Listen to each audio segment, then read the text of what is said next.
So my name is Geexella. I don't know where to look. I'm looking at you, right? Okay. Wherever you want to look. Okay. I am a singer, I'm a rapper, I'm a DJ. I do some stuff in the community, do some cute stuff for Girls Rock. And yeah, I'm queer and I'm here. Awesome. Yeah. Thank you for being here. I'm so happy to be here. Thank you for having me. How do you identify and what are your pronouns? So my pronouns are they, them, or she, her. I identify, I think right now as queer. I'm still like exploring that with myself. Like sometimes I feel like super femme, sometimes I feel butch, sometimes I feel nothing at all. So I think right now I'm just, kind of like going through it with gender right now. But definitely also identify as pansexual too. So Cool. yeah, so queer, pansexual. What is your definition of? It looks like so much to me. I see so many spectrums of like the queer identity. Like some folks are like, yeah, I'm gay, but I'm also this, I'm also that. Like it's just, there's so many terms for it now and it's so fluid. So I don't really know like what it looks like right now. I think it's really eclectic, to be honest. And that's personally why I like the word. Yeah. I think it makes people ask, what does that mean? Right. And that is what we should be asking for each individual person. Right. And even beyond asking, I think it leaves you room to kind of express that in your own life, whatever way that is. Yeah. And I like that it doesn't really also have, like, folks don't know. When people come to, like, some of my events that are, like, straight, like, oh, okay, so that person is what? That person, they identify as how, And it just, like, completely, like, fucks them up. And I'm just, like, that's what I feel that, like, queer is, Yeah. It just fucks you up. Can you think of any ways that, like, being queer informs your identity? Instagram has definitely helped me with that, like just seeing like queers across the United States, like the way that they dress or the way that they express themselves, like their art, a lot of like zines like kind of shape like a lot of who I am and like just reading like other people's stories and really identifying with them. And also just like being in the South, you just kind of like stick out like a red thumb, I feel, a lot too. Being queer and also being Black and like Latinx, like it's like, I don't know, it's kind of like you stick out, Yeah. And it's like we're South, but we're not like Atlanta South, you know what I mean? Like we're like real South. We're not progressive. We're not progressive South, It's not like Durham or like Atlanta. It's like we're in like Florida, but not like Miami, you know what I mean? Yeah. And then we're not like Orlando, where it's like still a little bit more like progressive, but it's like we're like no, like super super South. So it's just it's different, type of queerness I think here, because you're just kind of like disrupting more. How do you think that conversation about queer people, queer life, queer identity should be brought up in conversation into the lives of young folks growing up? How do you think we should like broach that conversation, start that? I mean, I kind of think, especially younger folks, like, I don't think they really see it as like a separate like type of thing, It's kind of like the norm, I feel, a lot for them. I mean, even when I was in high school like 9 years ago, there wasn't a GSA and I went to like a performing arts school. Oh, wow. So it's like, now there's a GSA there, you know what I mean? And I feel like that, like, doesn't make it, like, different or, like, weird. It's kind of like a, like, all-togetherness. I don't know if that makes sense. But I don't feel like younger folks, like, feel like they need to have those conversations because they're already so accepting of, like, being queer or just, like gender norms aren't like a thing for them. Like straight boys don't care about wearing glitter on their face, having lipstick on. Like it's not like a weird thing. You know what I mean? Yeah. Gender bending is just like it's like the new normal, I feel. But I don't know. I don't know if that has to do with like fashion or just the way that it is now. But I don't feel like it is like a separate thing. I think it's more so like our generation that is like, more of like, well, what are you? Like, what is this? What is that? And I feel like younger folks are kind of like, okay, cool, whatever. They're not trying to define anything. They're not trying to define it. They're just kind of like living and just like accepting like people for who they are, So I don't know. That's just my take, like my view of it. It's such a mixture of like so many different things, and it's like it's hard to like put a name on it. You know what I mean? And also because they're expressing themselves like through like so many different like medias, like fashion, photography, video, like music, and like they're all doing it at the same time. And they're all like trying to help each other. Exactly. It's just so much. Yeah. It's so much community, and I feel that when I'm around like a lot of the younger folks, there's so much community, and I think that's why I kind of like navigate towards hanging around like the kids that are 20, 21, because they are like so inspired like every single day, and they're just not afraid to do like what they want to do. Yeah. You know. So, yeah. That's awesome. When did you first come out to yourself? Oh, that's a good question. Yeah. I think to myself, I think it started, like, in, like, my early 20s. Like, just seeing more, like, queer, like, people, like, in...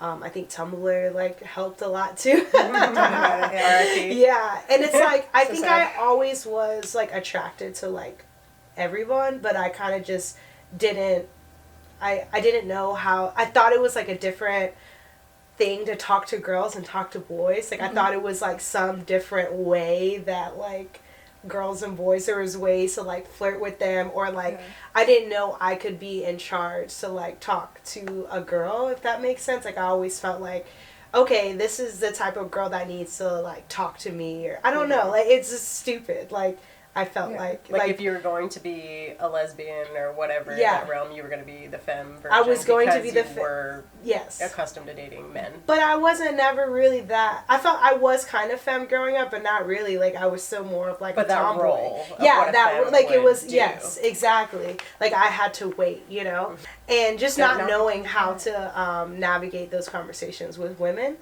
So yeah, when a girl like first did hit on me, I was like, oh wait. Like, I was really confused, because I was like, no, if this was a guy, like, they would definitely, like, I didn't know if she was hitting on me. Even though she was obviously, like, queer, you know what I mean? Yeah, you're like, are you just being nice? Like what you complimented my clothes. Right. Is it just, like, a girl thing? Right. The first time a girl hit on me, I was leaving weightlifting class, first gay point.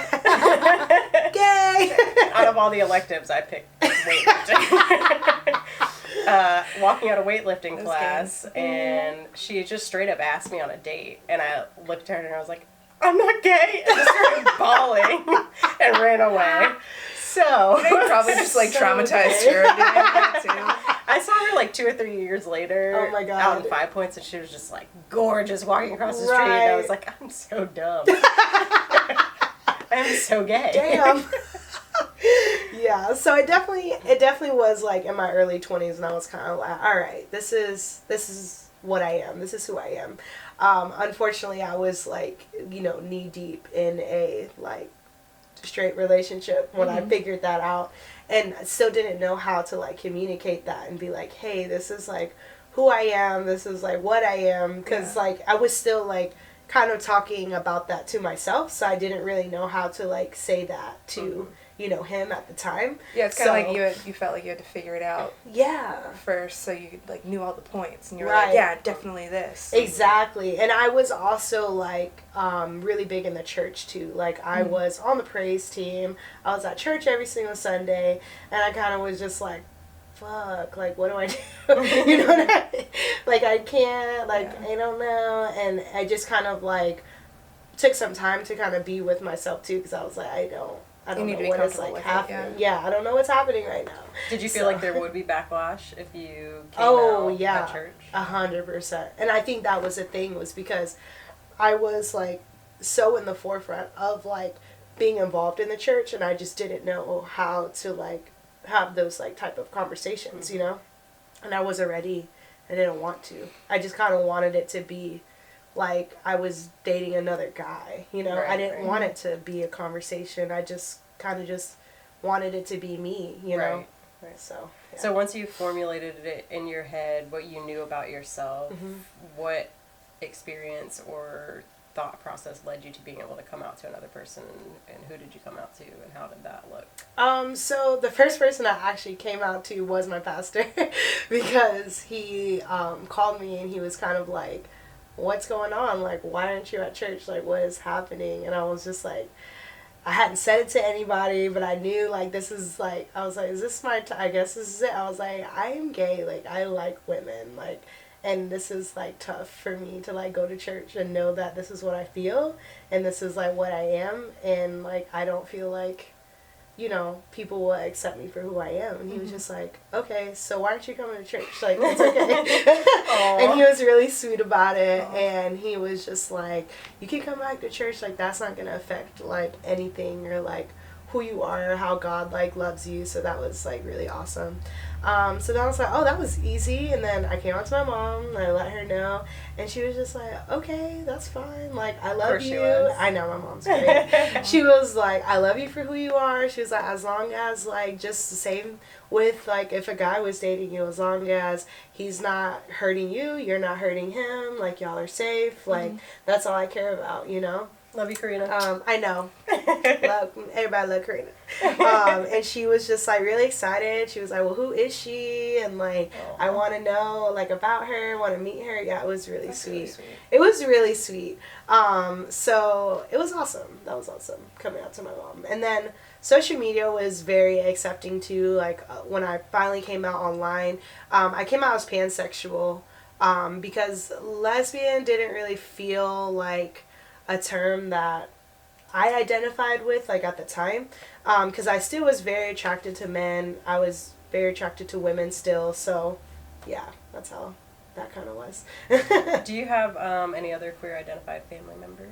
Not that I know there's one other one, but I don't ever really see him, but not that I know of. Did you know that that person was queer growing up, or? My mom told me that he was. Well, my grandpa was gay, but he unfortunately died of AIDS, like, during the epidemic. But I know that he was queer. But how did knowing those people existed in your life inform your identity as a queer person? I think if it did at all. I think it made me. I mean, knowing that my grandpa was gay, like, I mean, just seeing his pictures, I felt like he would have been someone that I really would have, like, been drawn to.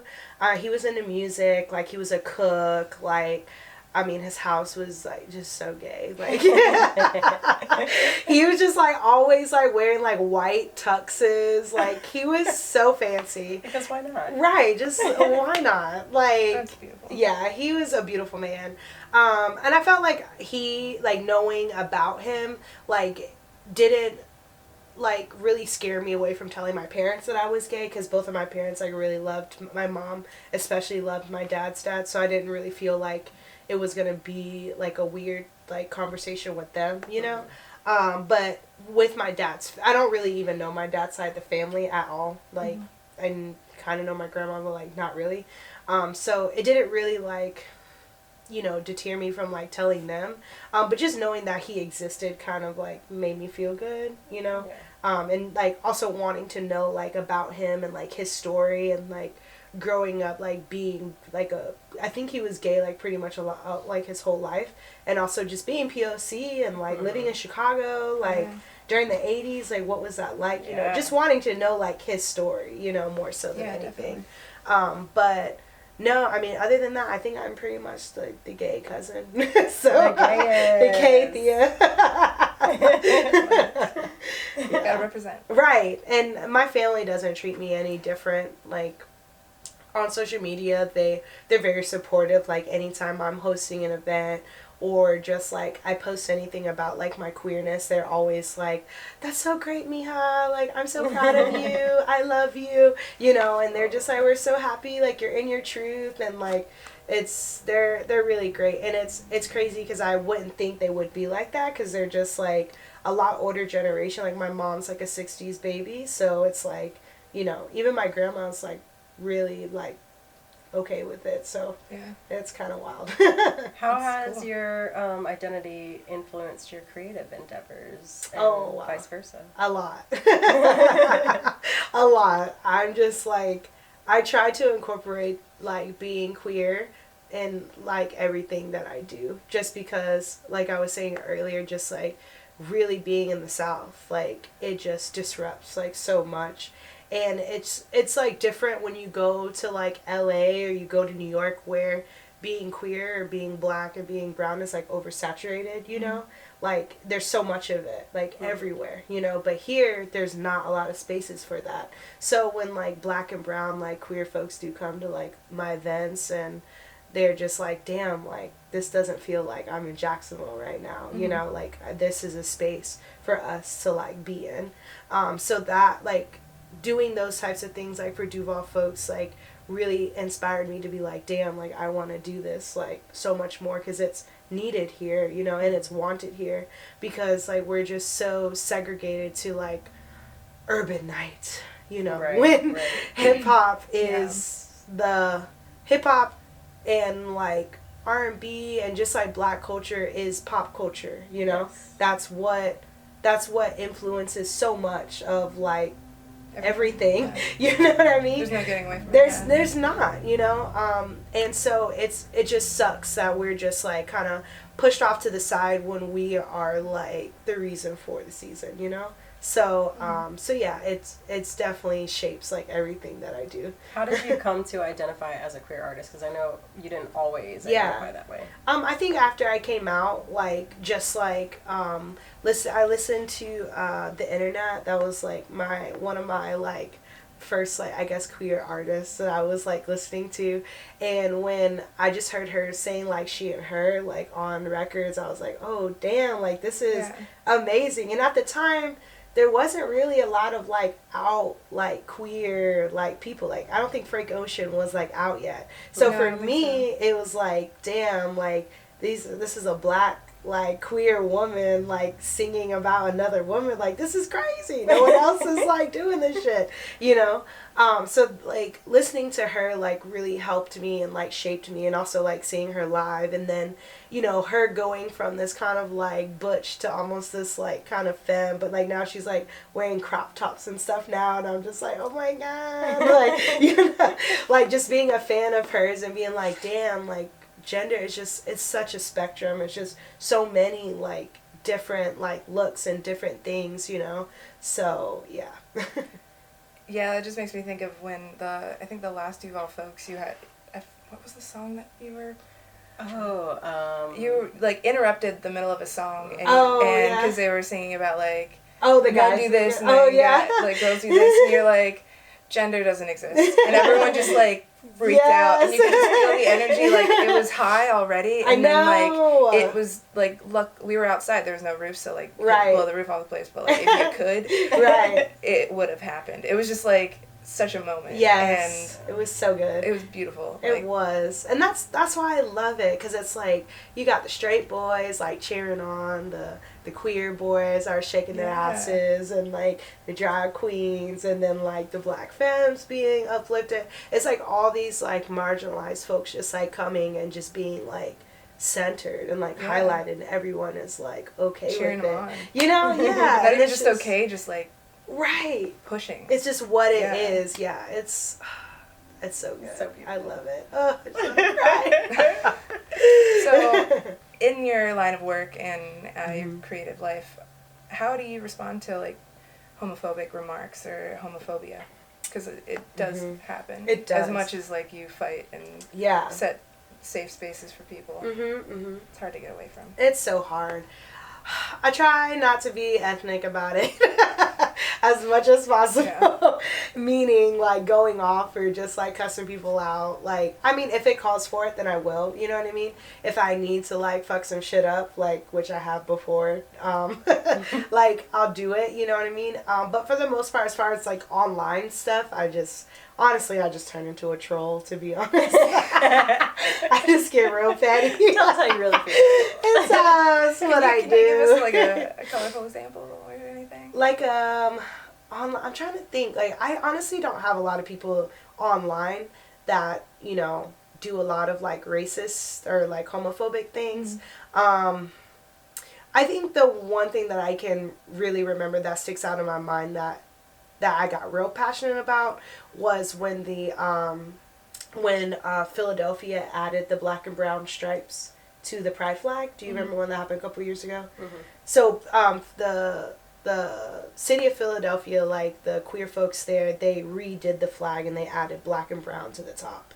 And so a lot of people like a person on my timeline didn't understand like why it was there, and I was just like, well, like if you know the history of like what like the first like queer like pride was, it's like was because of black and brown like trans women, you know. And just like explaining to him like why like this is why it is, you know. I try to do that more, is like try to educate people instead of like, you know, going off on them. But one thing I was trying to one thing I said to a colleague the other day was just like, you know, it's hard sometimes when it's like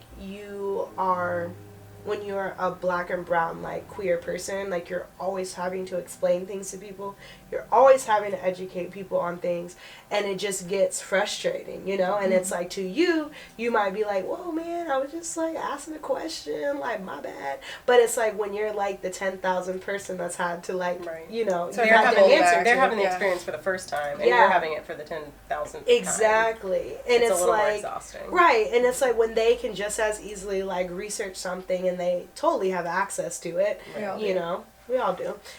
So it's like, it's tough, and it can be like exhausting to have to do that. So it's like a little bit of both. Like I try to educate, and then, you know, sometimes I do go off. Two moods. I've definitely seen some people have some offensive moments online and call you in to the fight. That too, and that gets frustrating too, because people know that I do speak up about things, so they'll be like, gee, you know, this situation happened. Yeah, and I'm just like, I'm not your, like... You're already on the internet. Exactly. And then sometimes it's, like, super traumatic things, and, like, I'm a survivor. Like, I don't want to be tagged, like, knowing that someone, like, you know, got assaulted. Like, I don't want to read that, one, and then I don't want to be the one to defend that person. Like, you know, because at the same time, what if they don't want their assault to be, like, aired out? Or two, like, maybe maybe they want to be the one to, like, stick up for their own assault. You know what I mean? Right. It's just like, it's just too much. It could be too much sometimes. And I'm just like, y'all. And I had to, like, let people know, like, hey, like, I appreciate y'all thinking that I'm this, like, super strong, like, person. And during those times, too, when they would ask me, I was kind of going through my own, like, mental health things. And so I'm just like, I'm a person that's a survivor. Like I'm a survivor. Like, please don't, like, do this, you know? So, yeah. And I'm glad you noticed that, because a lot of people didn't notice that. And I'd be like, what the fuck? Like, please don't do that. Yeah. You know? Yeah. I mean, like, I think they're all, like, important, to be honest. Like, for me, it's hard to, like, express multiple emotions, and that's something I'm, like, working with my therapist. Like, she literally has to give me a sheet of paper that has, like, all the emotions, like, on a wheel. Like, it's like a wheel, and it has, like, 50 different type of emotions. We need this resource. We need that wheel, because we're trying to think of those. Yes. And she'll be like, okay, you have to use a different emotion. Like, it can't just be this or that. Because for me, that's how I go. I'm either mad or I'm sad or I'm, you know, angry and she's just like, no, you need to, like, explore, like, multiple emotions. But for me, I would say that, like, when I get really depressed, like, I can be very stagnant and just, like, not, which, I mean, for some people it can be, you know, it can look different, because sometimes when I'm also depressed, I kind of overdo it. I'm just like, oh, I can do this event and this event in the same day. I could do this and this, and then tomorrow morning I'm gonna wake up and do this. And yes, you know. I mean, I do see you everywhere. Right, and so it's either like, you know, it can be two different, like, sides of the coin, you know, for my depression. Anyways, so that sometimes it can be scary, because I can just, like, overdo it, and then I burn out, and then I get, like, physically sick. Is there a difference for you between queer feminism and hetero feminism, and can they exist in the same space? So the hetero feminism I just learned about today. But for me, I think I defined that as, like, white feminism, and then just, like, feminism, you know. For me, what white feminism is just, like, kind of, like, centering, like, white women and, like, their agendas, like the Amy Schumer, like, and, like, the what are those girls with the goddamn pink pussy hat things like that are at the women's march all the time. So they're like basically this group of women that wear hats in their like cat ears, and it's like they're like pussy hats, but it's like not all women have pussies, you know what I mean?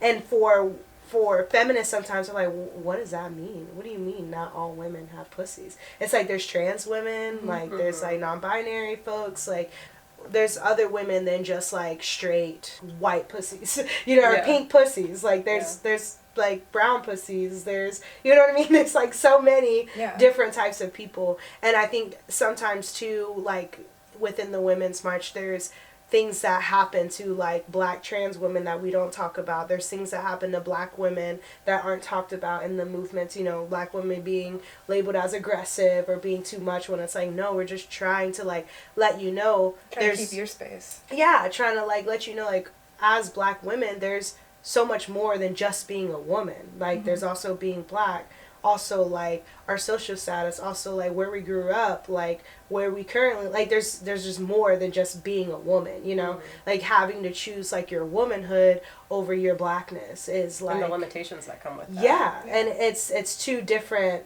things, and it needs to be treated that way. It can't, you know, be like separated, you know what I mean? So yeah, I think it can be tough for them to exist in the same space because they just think it's like, no, it's just about being a woman, about being and it's like, no, it's not just about that. Feminism is more than that. Poison to feminism is thinking it's just about women. Do you think it is possible to maintain a healthy queer identity in a space occupied by a majority of straight and cis people? Okay, so I think for me, I think it can be tough, only because like the way that I dress and the way that I feel comfortable like in clothes it looks different I think for straight folks.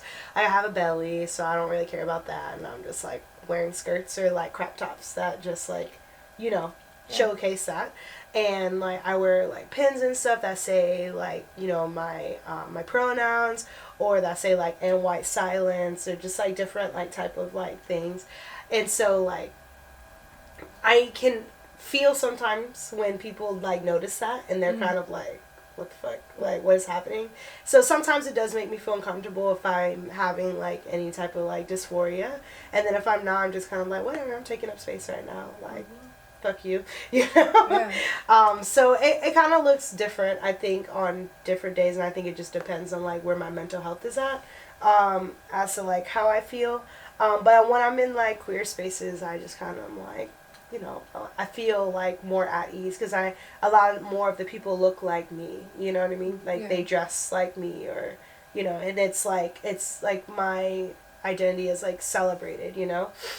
Sometimes it can also be, if it is celebrated in like straight spaces, it's kind of like tokenized. It's kind of like, where are you coming from, like where are you going? And it's kind of like, no, this is just how I dress. This is right, you know what I mean? It's seen as like a performance. It's like, no, this is just how I'm dressing. I'm not trying to make a scene. Right. This is me, you know. This is literally what was in my closet. Right. I rolled out of bed and this was like on the floor. Facts. So, yeah. What is your best pickup line? So, I am so corny. I don't know why people like me at all. Don't even know how I have a girlfriend. I don't know if I have like a specific like line, but I'm very like, I guess can be forward. I mean, I was pretty direct with this one too. We were like sitting in the same space. We were next to each other. And I Instagram messaged her. I was like, "You look really cute tonight, poop emoji." And then I responded because I was a little bit drunk at the time. So I didn't hold back. I was like, "Well, you look really sexy tonight." Oh. She did. You were wearing like a. I was wearing a teddy. Yeah. With like booty shorts. Okay. Yeah. And like a long like robe kimono type thing. Oh yeah. And I responded, "You should do something about it."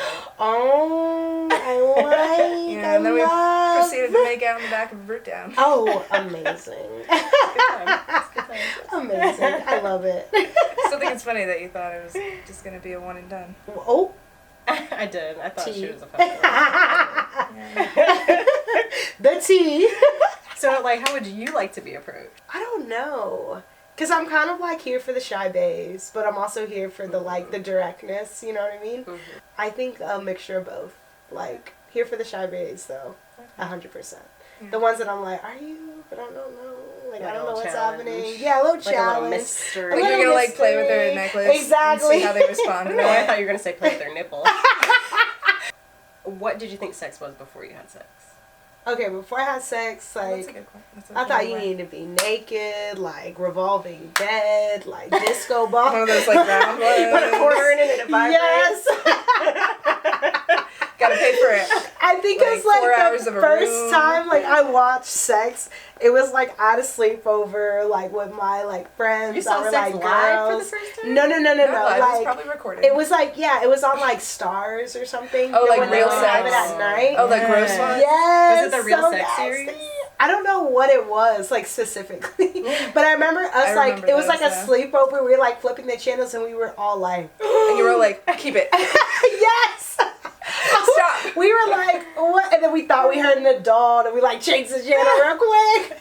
We were the first people in my neighborhood to have a computer because at the end of the school Oh, my year, God. the school did like a program where Mhm. poor kids could take home a computer. So we were real poor, so Oh we took my home a God. computer, and everybody would come over to our house for sleepovers anyway. So once we got that computer, the very It was first thing on. we did at the sleepover was wait for dial-up for like 30 minutes. Right? Your mom makes These a phone kids call don't know about between. that. They don't know about that. And Remember it. looked at dirty pictures because you couldn't stream a video. That would have Right, taken forever. right. So it was That's like true. I remember going on the family computer in the basement and just clicking PO, and like everything my brother had searched would pop up. Oh, my God. Thanks, bro. That's amazing. Yeah, and then I was the one who was found out. Not my older brother. He was sneakier than I was. Wow. My mom found it and was like, "Why are you watching searching? this?" Yeah. I was like, "I don't know. I don't know. I'm trying to learn about my body." So thinking Yeah. about that, Yeah. how would you define sex now? The way that I think about it, I mean, I don't think it has to be like clothes off, like all the way off. I don't know, because you can also have sex like half clothes on, half clothes off. Like, I don't know if it, for me, it looks like a certain type of thing. I don't know. Like, I don't I think know for what's me, that. when I thought about sex, like penetration was involved. Yeah, okay, yes. And orgasm was the goal. Right. And for me now, none of that has to be involved in the equation. It just Right. has to be pleasurable for me. Okay, yes. It's like what gets your heart racing. And Right. What makes you want to take your clothes off. Right. Exactly. So, have you ever been anybody's first time for a sexual experience that you know of? I was. Oh my God, that was so bad. It was so bad because it was like when I was saying when I was kind of like figuring out like my identity or like having sex with like I was just having sex with so many boys because I was just like, is this what I want? Like, is this like what I am like what am I feeling right now? And I think also too when I got to college, like when I was in high school, I always dated like one boy. Like we dated for like ever. So then when I kind of was like single, like boys were like attracted to me, and I was just like, oh, like it's this easy? Like I could just say a thing and then boom, we're like having sex, you know what I mean? And then also like I was like, but I kind of want to have sex with a good girl, but I don't know how to do that, so whatever. So and it was just like so easy. I was just kind of like, oh, okay, cool, like we're having sex now, or this and then the person that he lost his virginity to me, like he let me know that he had never had sex before, and I kind of was just like, oh, this is kind of cool, kind of weird, like whatever, I'm into it, you know. Yeah. What made you into it? I think just like knowing that I was gonna be his like first like experience, I Is guess. there like a power in that, Yeah, I think it was like a power thing because like I said, I was already on this type of like power trip anyways, because I had never like just like randomly had sex with someone and I wasn't like in a relationship with them. So I just didn't know like what that was like, you know? So y'all weren't in a relationship? We were not in a relationship. Okay, Yeah, so that this was was gonna be like a me hookup. being single and I was just like hooking up with guys and I was like, whoa, this is like a thing, you know? That just makes me think of like the power in that, like how I would abuse it. And be like, okay, so the first hour and a half of sex is you going down on me. Right. As long as I come at least 4 times, Right. there might be something with your parts. Exactly. But until that happens, Right. You're just gonna have to wait because that's sex. Yeah. It was good though. It wasn't bad. Like, surprisingly, I mean, we had sex more, and it was great. Like, it wasn't like bad or anything. So yeah. You telling me? Yes. He also had a nice body too. So it was a plus. It's always a plus. Eroticism. Right. How do you interact with it? Oh. I haven't explored it in a long time. Like, after I watched Zane for a couple of times, like, or not watched, read, like the Zane books. I think that's how you say the name. I'm not Zane. It's like black erotica. Tight. It's like, like, I found it, I think, like, at the library or something. I think it's Zane. It's Zane. And at the you know what I'm talking about? Library? Yeah, it was like, I found it, like, not at the big, I don't know if it's probably still in there, but this is when the library was on Ocean, when it was on Ocean and Adams. It used to be a little bit further back. My mom would take us there sometimes, and like, I don't think she knew like what I was like checking out, and because my mom wasn't like when it came to us like going into spaces, she would kind of hover, but when it came to like our personal things, she didn't really like care at all, you know.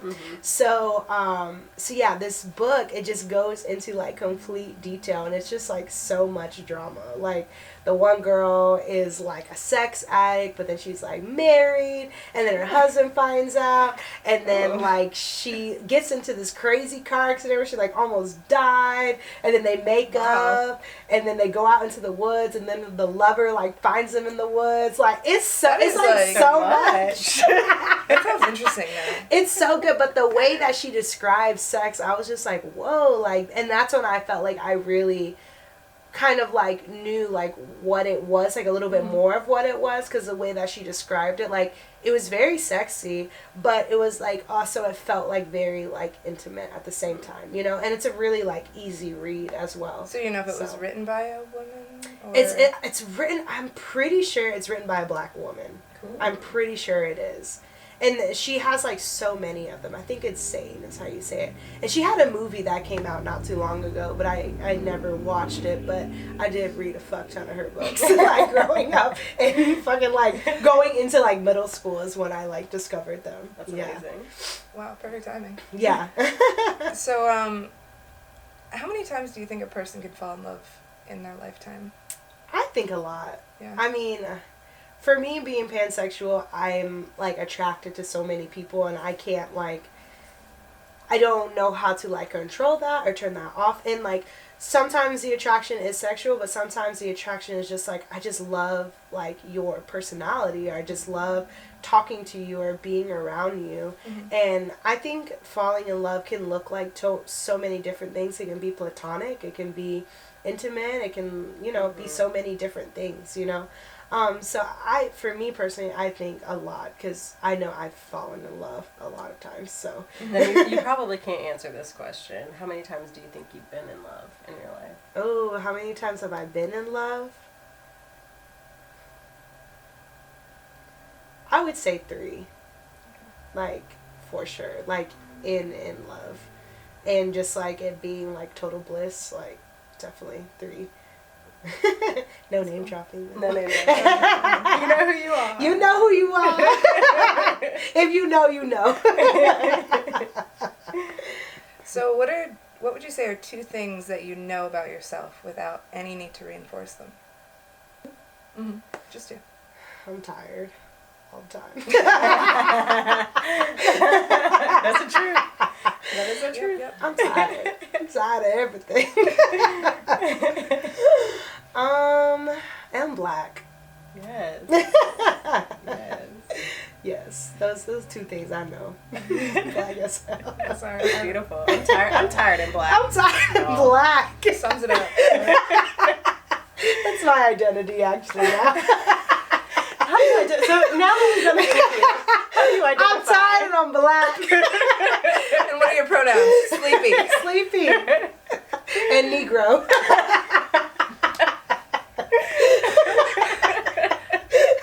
I'm glad we changed your life. You truly did. And so, as a tired black woman, this is is our last question. Okay. What is your most profound queer experience? Ooh. Fuck. Y'all gonna fuck me up. Cry. Cry. We don't have tissues. We need tissues. I know, We're right? gonna do an Oprah moment now. If somebody wants to create a trying to decorative tissue box, find for us. those. We do. We have a doll head. But I don't like the way it looks at me. Profound. Oh, Here here it goes is. Tori with the tissue box. Oh god, that's the one that stares at me. Damn. There's like two that sticks out in my mind. I can't choose one, so I'm gonna say both. So I would say one, like, this one's kind of like a silly, but I felt like super, like, I don't know, together, like, with my, like, queer folks when I was in Orlando one time with, like, a bunch of, like, lesbians, and this guy was, like, messing with one of my friends, and we were all just like, she's like super tiny girl, and like she could totally take care of herself, she's badass, but he kept like fucking with her, and we were just like, dude, please like leave her alone, and he like wouldn't. So I took a drink and I poured it on him, and then like all of us were just, and we were like deep, it was like 7 or 8 of us deep out there together. Oh, wow. And like this guy was like, he like rose up, and we all were like, what the fuck are you gonna do, what are you gonna do? And it was like we were like protecting like our, like, you know, our family, you know what I mean? And that's like, I feel for me anyways, like queer folks, like sometimes we can be real distant from our family if we don't have that type of like, you know, understanding with them. So like being with your like friends, it's like it is like your family, you know.